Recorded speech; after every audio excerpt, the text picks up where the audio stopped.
Apakah kalian pernah berkemah? Kemah merupakan aktivitas di kehidupan alam yang dilakukan sendiri maupun bersama-sama. Aktivitas tersebut menggambarkan kehidupan saling gotong royong antar peserta kemah untuk menyiapkan makanan, mendirikan tenda, dan membuat api unggun. Berkemah juga lebih mendekatkan kita dengan alam sebagai hasil ciptaan Tuhan yang Maha Kuasa. Secara langsung maupun tidak, mengajari kita berinteraksi dengan Tuhan sebagai pemilik kehidupan dan berinteraksi dengan makhluk hidup di sekitarnya. Manusia tidak dapat hidup sendiri sehingga perlu berinteraksi dengan sekitarnya. Kita sebagai makhluk saling menjaga keseimbangan di lingkungan sekitar. Alam yang terjaga kelestariannya, aturan di masyarakat yang ditaati, dapat menciptakan kehidupan yang harmonis. Pada tema ini kalian akan diajak mengenal lingkungan sekitar yang lebih luas. A. Berkenalan dengan lingkungan sekitar.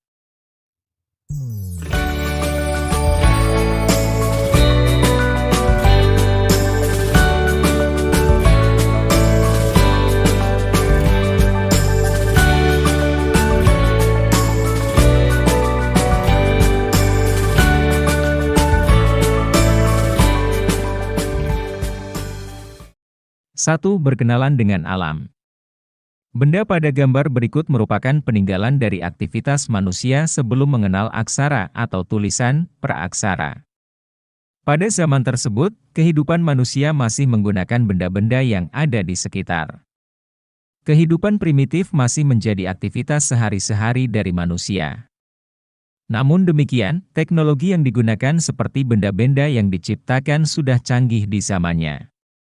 Beberapa peradaban meninggalkan benda-benda tersebut hingga saat ini dan memberikan manfaat bagi aktivitas manusia. Bumi kita sudah sangat tua dan banyak mengalami kerusakan.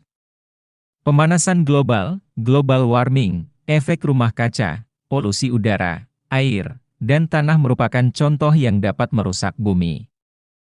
Kerusakan bumi banyak disebabkan oleh perilaku manusia. Beberapa aktivitas yang menimbulkan kerusakan antara lain, penggunaan teknologi yang menghasilkan polusi, aktivitas membakar hutan atau menebang pohon sembarangan, dan membuang sampah sembarangan.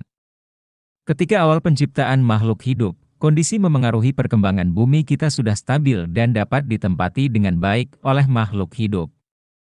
Proses perkembangan bumi sebagai pembabakan sejarah berdasarkan ilmu geologi dibagi ke dalam 4 zaman, antara lain.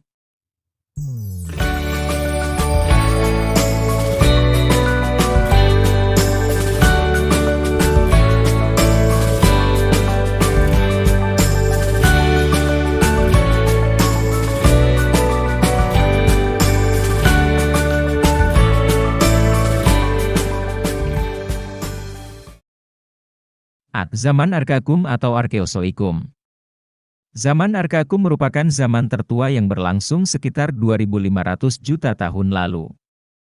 Pada zaman ini, keadaan bumi belum stabil. Suhu bumi masih sangat tinggi dan tanda-tanda kehidupan belum muncul. B. Zaman Primer atau Paleozoikum.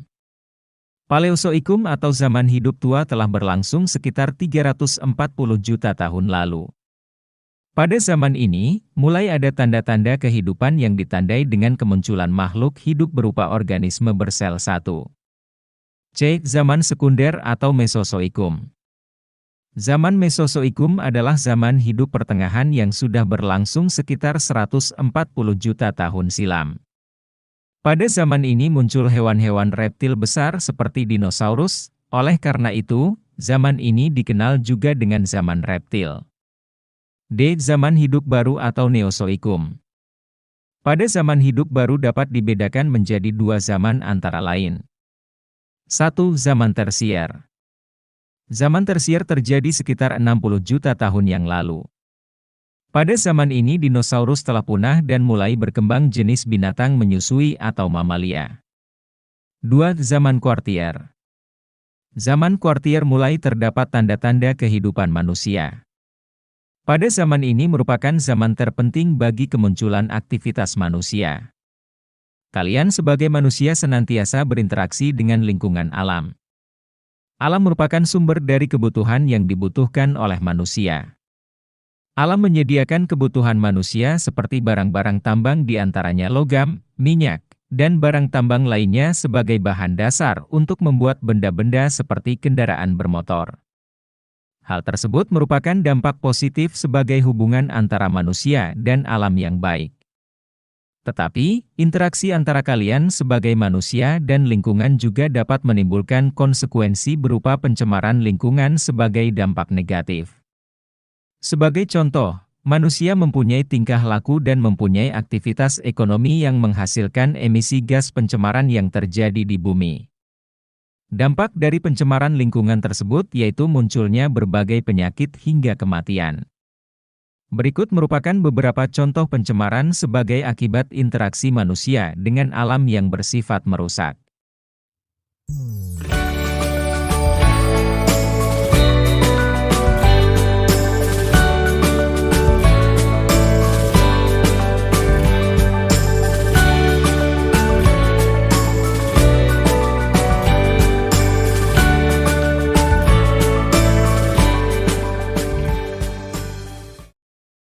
1. Pencemaran udara.